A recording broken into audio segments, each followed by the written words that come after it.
Chega mais torcedor palmeirense, fala torcida alviverde. Eu chego com três assuntos que prometem movimentar os bastidores no Verdão. Tem CBF, Vasco e uma decisão que pode mexer aí diretamente com os bastidores. Tem uma possível homenagem que pode colocar o Palmeiras em uma posição ainda mais especial na história da cidade de São Paulo, vai deixar os anti ainda mais com inveja. E tem Riquelme Felipe com o futuro do jovem atacante cada vez mais perto de ser definido. São informações completamente diferentes, mas todas importantes para o Palmeiras nesse momento. Então, fica comigo até o final do vídeo que eu vou explicar tudo e mostrar o que realmente está por trás dessas notícias. Já deixa o like, inscreva-se no canal, ative as notificações e compartilhe com mais pessoas que gostam do Palmeiras. Eu começo pela notícia que mais chamou a atenção nos bastidores: a decisão da CBF envolvendo Palmeiras, Vasco e empresas ligadas à presidente Leila Pereira. A Agência Nacional de Regulação e Sustentabilidade de Futebol, ligada à CBF, abriu uma investigação para analisar um possível conflito de interesse relacionado à venda da SAF do Vasco. Uma coisa que muito presidente do Flamengo, o BAP, solicitou, pediu e a CBF está tentando intervir nisso aí. O ponto central é que Marcos Lamachia, interessado na aquisição do controle da SAF vascaína, é enteado de Leila Pereira, da Leila Pereira, presidente do Palmeiras, além de ser filho de José Roberto Lamachia, ligado à Crefisa. A preocupação da entidade é justamente evitar que uma mesma estrutura familiar ou empresarial tenha influência significativa sobre os dois clubes que disputam a mesma competições. Então, aqui eu faço uma observação importante. A decisão anunciada é uma medida cautelar, não uma conclusão definitiva de que houve irregularidade. A própria investigação ainda precisa analisar documentos e circunstâncias da operação. Portanto, eu acho importante esperar investigação de conclusão. Então, não, eu acho que o BAP não pode ainda sair batendo palmas, falando que venceu, alguma coisa assim. Como consequências preventivas, novas operações entre Palmeiras e Vasco foram restringidas. A medida envolve negócios com jogadores, operações financeiras, compartilhamento de estrutura ou profissionais e determinadas trocas de informações. Então, tudo isso tem que ser apurado e que seja feito tudo dentro das normas, né? Empresas relacionadas à Crefisa, ao grupo ligado à Leila, também entram nas restrições. As operações anteriores, entretanto, não são simplesmente anuladas por causa da investigação. Existe um detalhe financeiro que ajuda a entender porque o assunto ganhou tanta repercussão. A Crefisa havia emprestado 80 milhões de reais ao Vasco, tendo ações da SAF como garantia.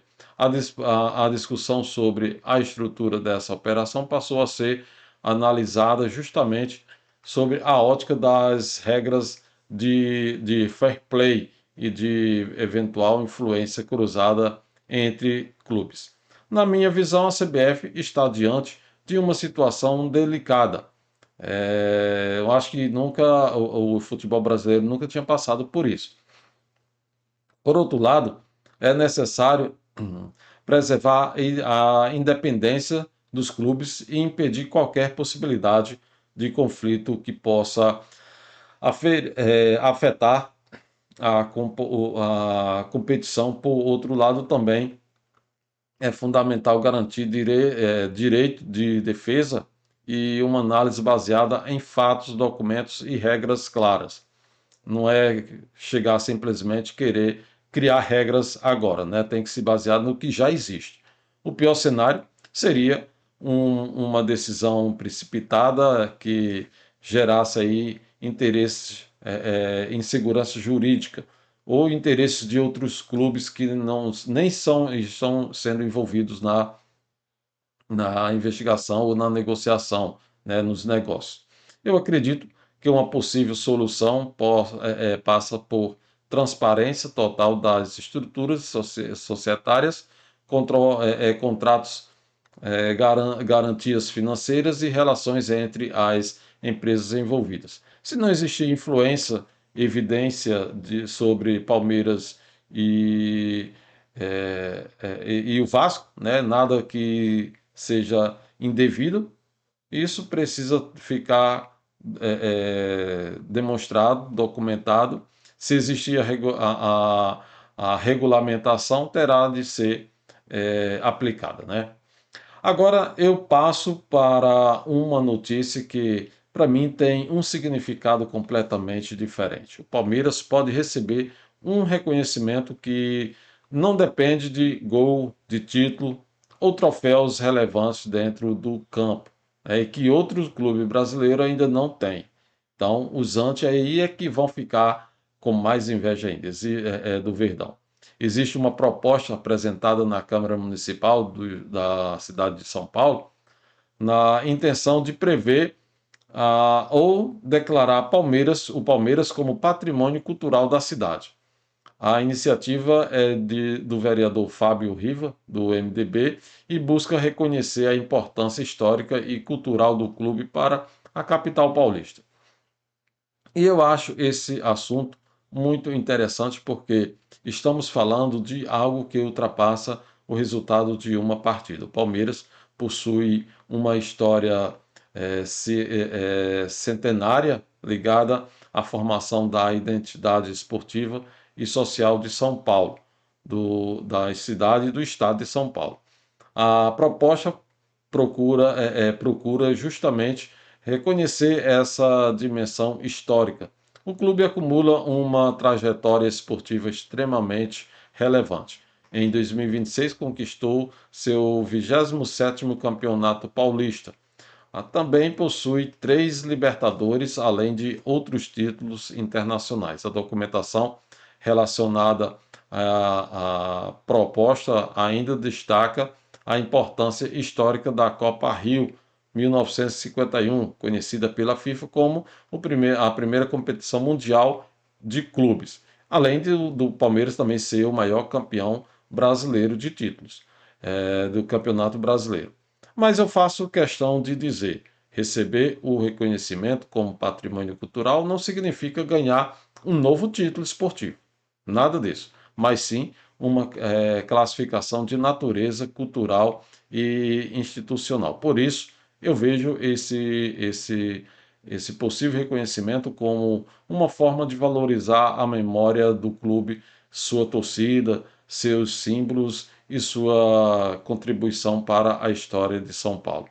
Se o projeto avançar e for aprovado, será uma conquista simbólica importante. Afinal, existem clubes que fazem parte da história esportiva de uma cidade, mas poucos conseguem transformar sua trajetória em um reconhecimento institucional de patrimônio cultural como o Palmeiras.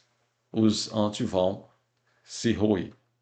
E agora vamos falar diretamente de uma das joias formadas pelo Palmeiras. Riquelme Felipe, atacante de 19 anos, está muito perto de deixar o Palmeiras rumo ao Inter Miami, o clube do Messi, o clube do Major League Soccer.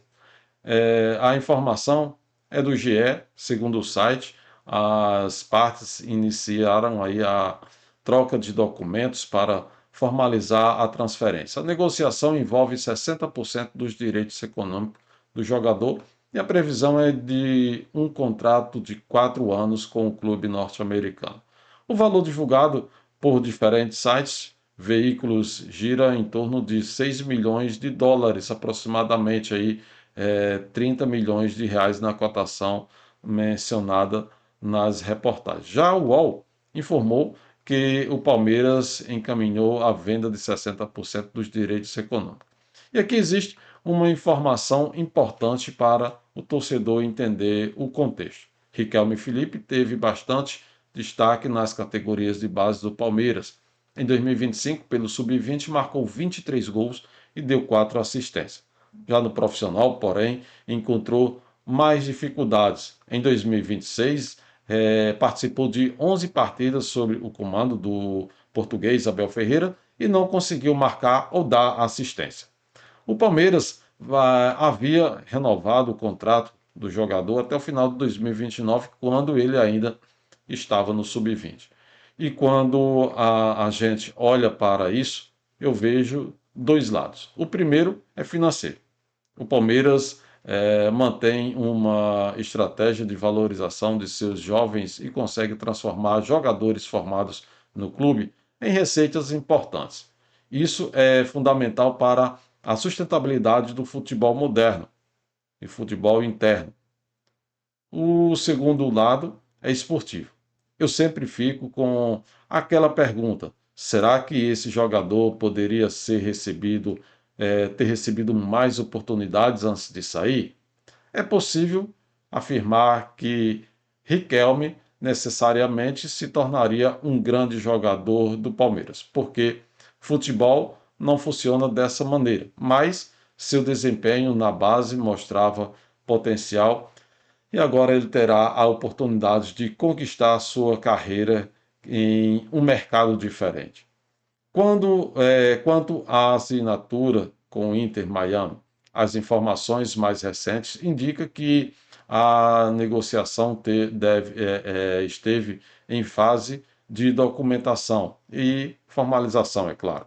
Algumas publicações chegam a apontar que o jogador poderia viajar até o fim da semana para concluir o acordo, mas eu prefiro tratar isso como expectativa enquanto não houver confirmação oficial do clube, caso Palmeiras.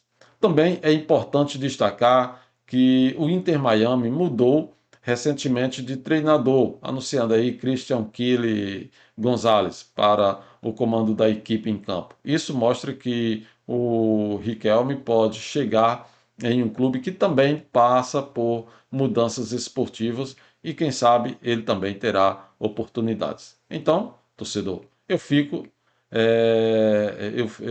fecho aqui este segundo ato, né, essa importância aqui, na leitura geral, fazendo que o Palmeiras está envolvido simultaneamente em questões esportivas, financeiras, institucionais e de formação de jogadores.